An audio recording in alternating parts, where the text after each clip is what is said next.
Bom dia, boa tarde, boa noite, um cafezinho. Deixa eu mostrar uma coisa aqui pra vocês, ó. Esse amiguinho aqui, Calvino. Olha pra lá, Calvino. Ele é muito marrento, gente. Muito marrento, muito irritado. Mas foi esse aqui que eu achei na rua, que eu tinha falado com vocês no último vídeo. Então, tá aqui o guri. Calvino, o irritado. Pessoal, dá um abraço aí no Calvino. Vou botar ele de volta. Tô gravando aqui na sala hoje com um monte de cachorro. Tem uns... Então, só falta a Bela. Então, só os três aqui, né? Calvino, Wolverine e Alaska. Bom, gente, tudo bem? Como é que vocês estão? Nós hoje vamos terminar Escravidão, falar um pouquinho a partir do capítulo sobre navios negreiros até o final, Palmares, e também sobre Zumbi. Queria estar levantando para vocês aqui um texto, um livro que eu vou estar falando com vocês, que é o livro do mês de março, né? De março. Aqui, as entrevistas de Putin, de Oliver Stone. Quem quiser se preparar para este vídeo que eu vou estar postando aqui, você tem os vídeos sobre essas entrevistas no YouTube. Eu baixei tudo pro meu computador. Se eu fosse você, e se você tem interesse, vai logo, senão é capaz de cortarem. Então tá aqui Oliver Stone, as entrevistas de Putin, as conversas que deram origem ao documentário que o próprio Oliver Stone fez com o grande czar da Rússia, se eu poderia dizer assim. Tem até um livro sobre o Putin, Vladimir Putin, o czar da Rússia. Um baita livrão, uma baita entrevista, um baita documentário, muito interessante, mas vamos deixar ele, né, para a semana que vem. Queria pedir desculpa a vocês, porque este livro de escravidão era para ter sido gravado semana passada, né? Só que a Vivo achou de me atrapalhar a minha vida aqui. Então a gente teve aí um probleminha na rede e acabei que fiquei 4, 5 dias sem internet, sem nada, né? Então vamos lá conversar um pouquinho sobre Laurentino Gomes, volume 1, primeiro leilão de cativos em Portugal até a morte de Zumbi dos Palmares. Eu queria estar começando o papo com vocês a partir do capítulo Navios Negreiros, quando ele vai começar a descrever as necessidades e os caminhos que Portugal e todos os impérios fizeram aos negros, e como se dava essa relação Brasil, África, e principalmente Brasil e Angola. Ele vai descrevendo esses barcos com barcos muito grandes, que tinham uma mistura de serem navios de guerra e precisavam ser navios com grande equipamento, armamento, por conta de estarem levando ali dentro riquezas. E naquele período era tido como riquezas comerciais, que eram os próprios escravos, né? Além disso, ele também demonstra claramente como esses navios eles eram preparados para a defesa dos tripulantes, que normalmente tinham uma certa mistura de escravos que já eram marinheiros, já faziam parte da equipe do navio, como também, obviamente, os brancos, que obviamente também tinham o controle de todo o sítio do barco, todo o sítio da nave. Então, eles precisavam propor aqui, como mostra o Laurentino, eles precisavam propor uma estrutura que demandasse este navio de guerra, ao mesmo tempo um navio que fosse pousada para os tripulantes, que tivesse o local separado para os negros, escravos, que as descrições são as piores possíveis. Eu havia falado isso com vocês lá atrás no primeiro capítulo, e as doenças que acabaram sendo parte da dizimação dos negros nos caminhos e nas viagens negreiras, né? Isso tudo está descrito no primeiro vídeo sobre este livro, tá, gente? Então eu vou marcar aqui para vocês, vocês vão lá e busquem isso. Ao mesmo tempo, o número de armas que existia ali, a fábrica que se tornava aquele navio, porque ele tinha taifeiros, tinha padeiros, marceneiros, um grupo que ia além daqueles que controlavam e protegiam o navio,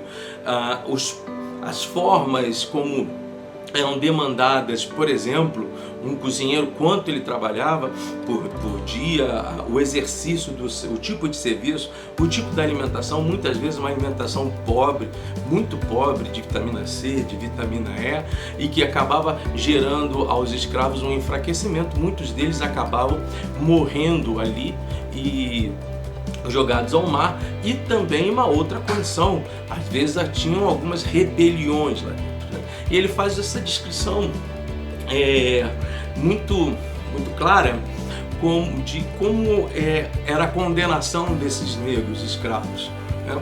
Normalmente tem uma situação numa das páginas que mostra que um navio, houve um levante, uma espécie de, eu acho que eu posso dizer como motim, mas melhor como rebelião, porque eles não eram marinheiros, né? Quem faz motim num barco é o marinheiro, não é o negro escravo. Mas eles se levantavam em alguns momentos, por alguma falha no contexto da proteção e da segurança do navio, se levantavam contra a tripulação, e quando eram controlados pela própria tripulação, esse pessoal acabava por ser condenado à morte, e a tendência era o esquartejamento do seu corpo.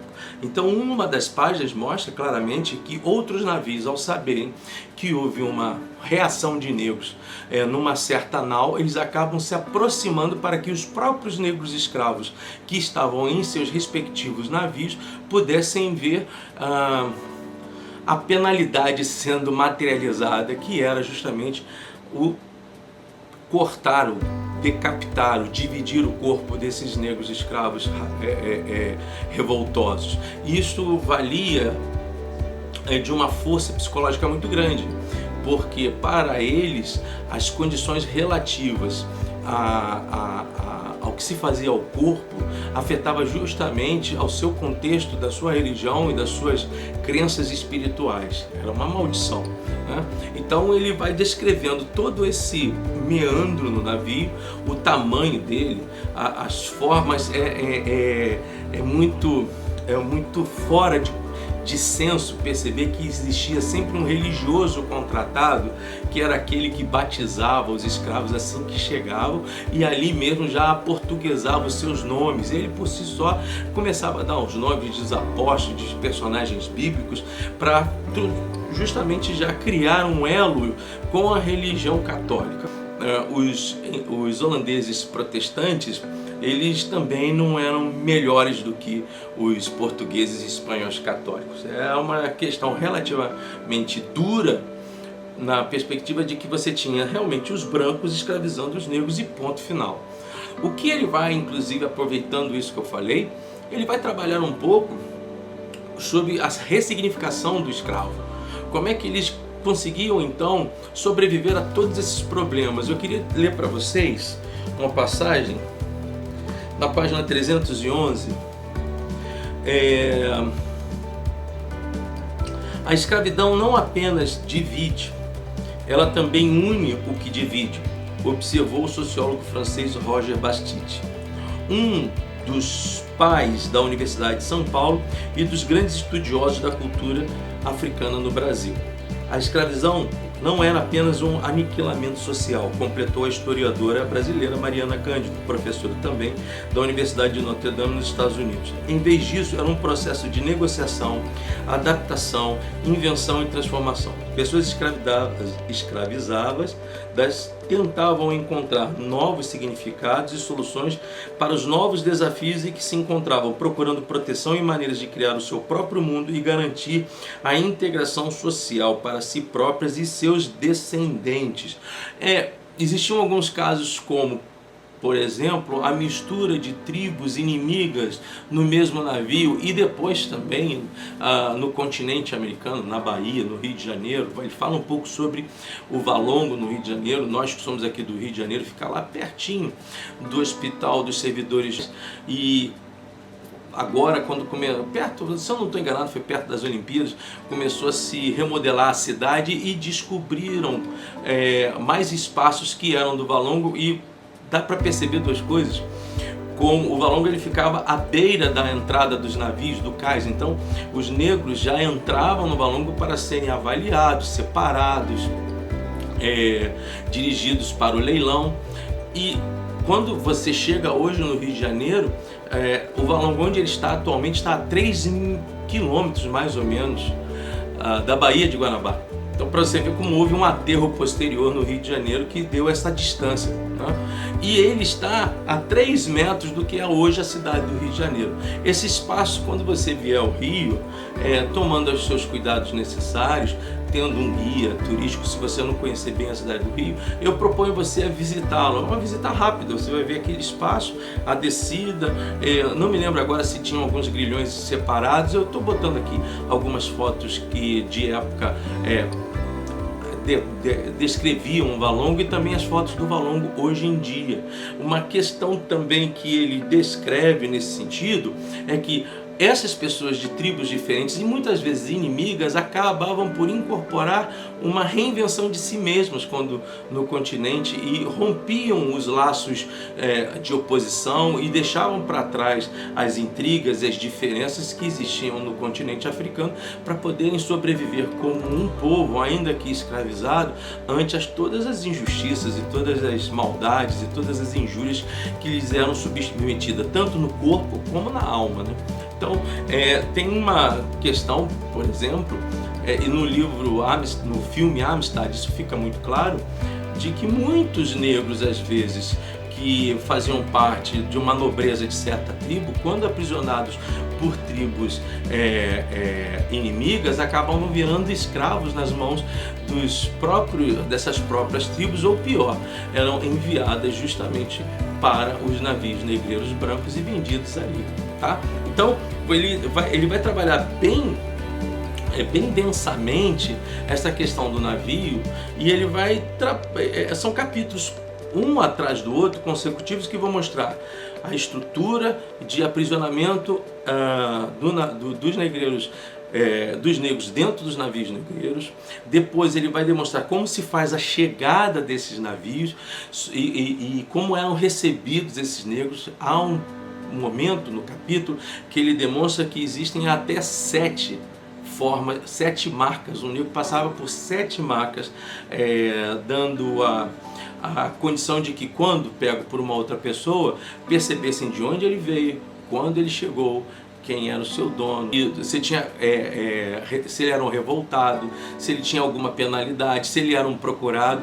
Então, são 7 marcas, você vai estar lendo isso no livro do Laurentino. E uma outra percepção que eu tenho é que, por ser uma leitura muito mais sob senso jornalístico, fica muito mais fácil você se apropriar das condições de época, que eram realmente condições muito difíceis, né? Licença, gente. Bom, esse pessoal ele também vai ser ressignificado de outra forma. Alguns que vão, os resistentes e rebelados, mas também vão ter aqueles que vão cooperar com todo o processo de mercado negreiro que ali existia. Então, alguns negros vão se adaptar, passam a ser às vezes cozinheiros, ajudam dentro do navio, também ajudam na recepção e guarda dos escravos. Ele descreve a página, o Valongo, né? Aquele período todo do Valongo. Ele descreve mais adiante como esses negros também eram guardados, não só quando eles chegavam para o leilão, como depois, em lugares totalmente insalubres, né? Então, as mortes, elas aconteciam em profusão e com muito pouco cuidado. Até porque, quando esse navio era revendido ao leiloeiro, tinha o leiloeiro e o próprio capitão do navio o interesse de que logo o seu ganho chegasse. Ou seja, que todos os negros fossem vendidos imediatamente, o quanto mais rápido. Por quê? Para que eles tivessem um custo menor com relação à alimentação, com relação à guarda, com relação a cuidados e até com remédio de época, tá certo? Então, há uma certa consideração desse objeto do comercial, de fato, a que eles percebessem e criassem um sistema bastante hábil, tanto na recepção dos negros como imediatamente na velocidade das suas vendas. Mas mais à frente ele vai trabalhar um pouco mais sobre o período do açúcar.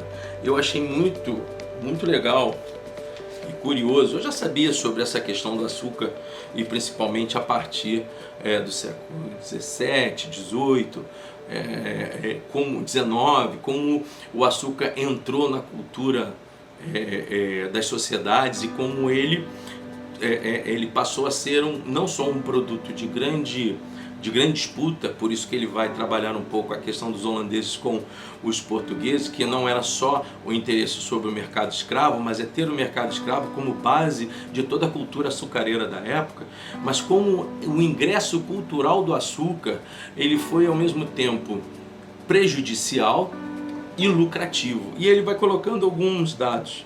Em 1350, uma caixa com 5 kg de açúcar custava cerca de 10 gramas de ouro, equivalente a 1.600.000 reais atualmente. Perdão. Era um produto tão caro que figurava em alguns inventários pós-mortem de membros da nobreza. Caso de Joana de Vreux, terceira mulher do rei Carlos IV da França, cujo testamento incluía 4 pães de açúcar. 2 séculos e meio mais tarde, em 1680, o valor tinha caído para apenas 1 grama do ouro, uma redução de 90%.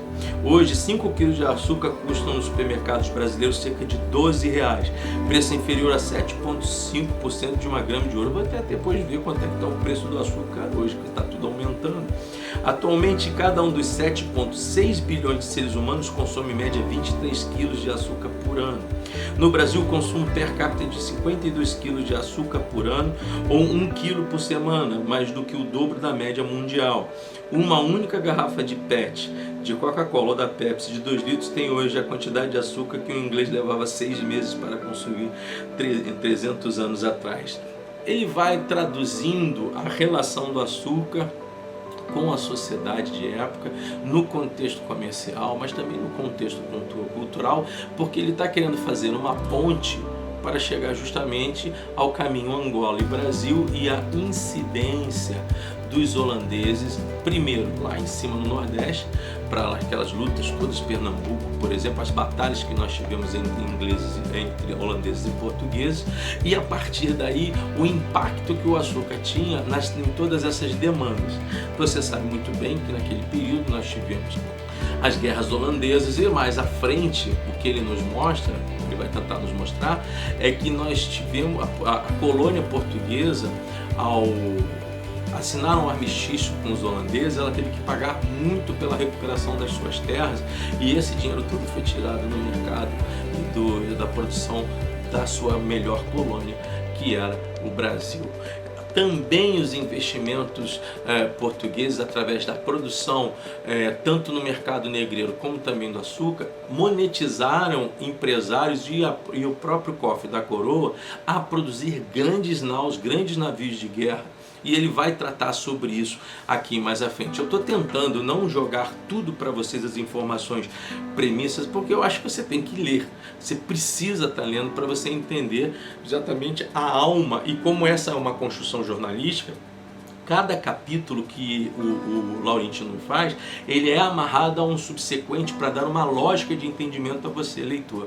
É muito perspicaz a visão que ele tem e os propósitos que ele começa do navio negreiro para atingir uma intenção secundária. Ele vai querer trabalhar sobre os grandes mitos, e aí talvez esteja intercalado algumas questões que vão ser levantadas por ele, de 3 personagens principalmente. Uma é a Ginga Mbandi, que vai ser uma mulher em Angola, que tem até hoje uma projeção muito grande em Angola, uma rainha que se propôs a odiar os portugueses principalmente, e que depois ela veio ela vai se adaptar e vai se converter à religião católica e passará a ter o nome aportuguesado de Ana de Souza, né? Mas há uma cena quando ela vai se reunir com um representante da coroa, onde ele está sentado numa cadeira em especial, e ela vem como rainha, como princesa na época, e ela pergunta se não há um lugar para ela sentar. Ele diz que não, já no sentido de subjugá-la emocionalmente. Ela pede para que uma das suas serviçais se agachasse, ficasse de cócoras, e ela senta nesta moça como se ela fosse a sua própria cadeira. Uma rainha que conseguiu unificar várias tendências daquela região, vários povos e tribos, e que foi um empecilho às intenções portuguesas, e em algum momento acabou por se aliar aos holandeses. Então a Ginga Mbandi, ela tem uma especial conotação. Claro que ela é uma personagem histórica, mas ela é cercada, como Laurentino vai escrevendo, por vários fatores mitológicos à sua visão, para dar a ela justamente o corpo e a grandeza histórica que ela possui. Logo, nesse ping-pong de personalidades, ele acaba caindo em Catarina de Bragança, né? E a relação que ela vai ter como uma líder, não a líder, mas a rainha da Inglaterra, e o que ela trouxe para a Inglaterra em algumas questões culturais. Por exemplo, a cultura do chá da tarde. Essa cultura foi trabalhada a partir de costumes que a Catarina acabou por levar, as mudanças de hábitos que acabaram por acontecer. Ela vai ter um problema também com os movimentos negros. Me coloca aqui justamente essa situação. Curiosamente, alguns anos após o bem-sucedido boicote ao monumento de Catarina de Bragança nos Estados Unidos, o furacão politicamente correto acabaria chegando também a Portugal. Por que aqui pode causar uma polêmica? O Laurentino, ele questiona algumas ações por meio, relacionadas a algumas minorias, porque ele entende que todos eles, cada uma dessas personalidades, elas têm importâncias não apenas históricas, mas têm importância sobre o relato do impacto da cultura negreira, mas também da sociedade de época, dentro das relações diversas que existiam entre povos, mesmo entre brancos, né? Então ele está tentando demonstrar aqui que nenhum deles é tão bom quanto se fala ou tão ruim quanto se pensa, são apenas seres humanos, né? E é por conta disso que ele vai deixar para o final os elementos mais polêmicos, porque quando ele está falando da Ginga Mbandi, ele está paralelamente trazendo na vida dela na África também um outro acontecimento, que foi o Quilombo dos Palmares. Ele vai descrever toda a grandeza do Quilombo de Palmares, elementar alguns aspectos culturais, e aí ele deixa tudo aberto para falar de Zumbi do Palmares, fala um pouco de Gangazumba. Eu senti falta, eu não sei se ele vai falar um pouquinho mais sobre isso no próximo livro. Eu senti falta do personagem Dandara. Aliás, às vezes a Dandara é sobreposta. O nome de Zumbi, ele acaba sendo super avaliado em relação a ações como personagens como a própria Dandara. É nesse sentido que ele vai, primeiro, compreender a existência de um certo zumbi, historicamente falando, mas também trazer-nos a ideia de que o termo zumbi não nomina uma pessoa, e sim um título. Então, nesse contexto, ele vai tentar levantar as diversidades ou as possibilidades de outros zumbis, e ele compreende até o fato de Zumbi ser a figura mais importante hoje dentro do movimento negro, só que ele força, não diria forçar, ele compreende que há um outro negro, que é Luiz Gama, que deveria ter toda esta ovação que o próprio Zumbi recebe. Luiz Gama, gente, ele vai viver no século XIX, ele nasce em 1830 e vai morrer com 52 anos, 53, não me lembro bem. Ele era um negro, ele já nasce livre, porém o seu pai o vende. E ele se torna de novo um escravo, consegue de novo a sua liberdade. Sua formação em direito faz com que ele lute no campo da justiça, no campo das leis, para libertar inúmeros outros negros. E ele passa a ser o advogado e o libertador de todos esses negros, para o Laurentino Gomes, esse homem tem para ele, historicamente, um impacto muito mais forte que o próprio Zumbi. Eu estou falando aqui de uma forma bastante resumida isso tudo.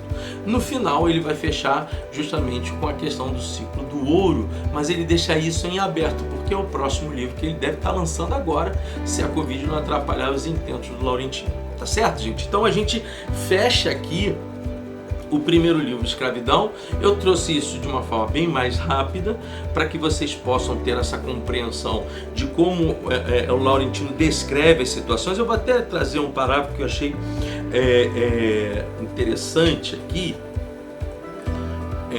Aqui, olha como é que o processo de escrita do Laurentino, ele facilita você ao entendimento do ponto onde ele quer chegar nesse livro. Olha aqui. Cadê? Palmares e o seu mate Zumbi são bons exemplos disso. Por esta razão, bons exemplos do quê? Daquilo que eu falei sobre o contexto mítico de cada personagem histórico existente.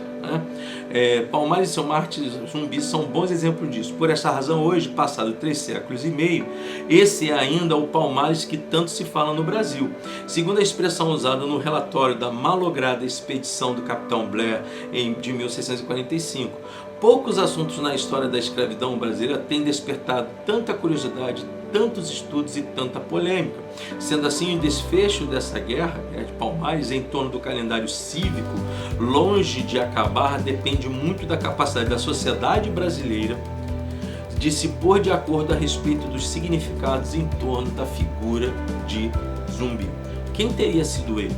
Por mais óbvio que pareça a pergunta, carece de respostas mais consistentes. Então, ele obviamente vai destacar aqui todo o contexto. Quando vai falar de Zumbi, vai destacar todo o seu contexto histórico, a sua pertinência histórica, como viveu, como morreu, mas ele deixa sempre um traço de sentimento de que não é o bastante tudo que se fala sobre Zumbi e tudo que se fala sobre Catarina de Bragança e tudo que se fala sobre Gingambandi, sentir falta da Dandara e muito pouco é falado de Gangazumba em relação à pessoa de Zumbi. Tá certo, gente? Então, tá aqui, como prometido, três capítulos, 3 vídeos, 3 resenhas. Dividi ele em 3 partes porque eu acho que eu perderia muito ao falar desse livro em apenas um vídeo. Eu espero que você tenha gostado, espero que você esteja habilitado e querendo ler Escravidão. É bom você fazer isso bem rápido, porque já vem o segundo livro e aí você vai ter que ler mais do que eu estou lendo por enquanto. Se prepare para o próximo livro. Queria estar pedindo a vocês que vocês estejam curtindo o canal, que vocês estejam participando comigo, que vocês deixem alguns insights. Algumas pessoas já me pediram livros para serem conversados aqui. Indiquem aqui alguns nomes, existem nomes interessantes. O próprio Oliver Stone, Entrevistas de Putin, tem a ver com isso, porque pediram que eu fizesse algumas leituras sobre resenhas e sobre ter temas histórico-políticos. Eu estou fazendo. Quero deixar muito claro que eu não vou migrar para esse bate-bola ideológico, esse ping-pong ideológico. A gente está falando de literatura. Vou trazer coisas muito interessantes nesse sentido, vamos discutir sobre isso e eu espero que vocês estejam gostando. Curte o canal, participa com a gente, lá no Instagram também, tem um grupo no Facebook, você está sendo convidado. Como eu sempre digo, supere-se, aprenda mais, ler é bom. Calvino está dormindo, virando as páginas. Grande abraço, gente, até a próxima. Vamos estar falando de Entrevistas de Putin e o Pingo de Letra com a Anne Rand. Até mais, gente. Um abraço.